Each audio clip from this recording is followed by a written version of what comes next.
President Trump has laid out his tax priorities. He wants to protect Social Security. He says Medicare will also be safe. Trump promises no cuts to these programs. He also wants to protect workers. This means safeguarding tips and overtime pay, and he wants to renew his signature tax cuts. These cuts were passed earlier in his presidency. On top of these promises, Trump wants to adjust the SALT cap. This cap limits deductions for state and local taxes. He also wants to close loopholes used by billionaires. These include special breaks for sports team owners. He aims to eliminate the carried interest deduction.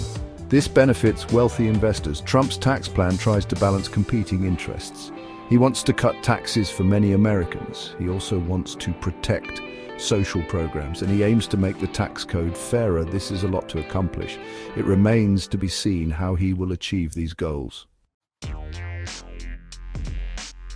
Understanding tax policy requires understanding the legislative process. It's not as simple as a president wanting something and it happening. The process begins with a budget resolution. This resolution outlines the country's overall spending plan. It's a framework for where the money goes. The House of Representatives and the Senate must then vote on this budget resolution. If it passes, the real work begins. The next step is the reconciliation process.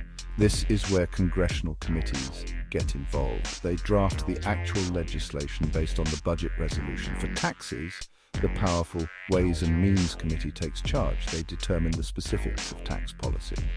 The legislative process is complex. It involves many steps and players. Social media often simplifies these complexities.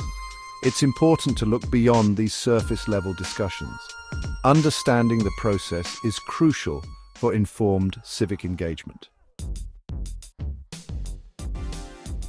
Let's examine the budget resolution for fiscal years 2025 to 2027. This document is a broad outline. It requests funding levels for different areas. For example, it might request $10 billion for transportation, but it doesn't specify how that money is spent. The details come later. Similarly, the budget resolution might request a certain amount for national defense. Again, it doesn't break down the spending within that category. The resolution sets overall targets. It doesn't dictate the specifics of program implementation. Those decisions happen later in the process. The current budget resolution aims for significant spending cuts. It targets $4.5 trillion in cuts over 10 years. This is a substantial reduction. Achieving these cuts will require tough choices. Lawmakers will need to prioritize programs. They will also need to find efficiencies. Trump's tax plan faces a major question. Can it deliver on its promises? He has promised tax cuts, protection for social programs, and a fairer tax code. But the budget resolution aims for substantial spending cuts. This raises concerns about feasibility. Consider the cost of renewing Trump's previous tax cuts. Those cuts were estimated to cost trillions over 10 years. Some estimates put the cost as high as $4.8 trillion. This raises a red flag. How can these tax cuts be renewed while also protecting Social Security and Medicare? The math doesn't seem to add up. This discrepancy between promises and budget realities raises concerns. It is essential to question whether these goals are achievable simultaneously.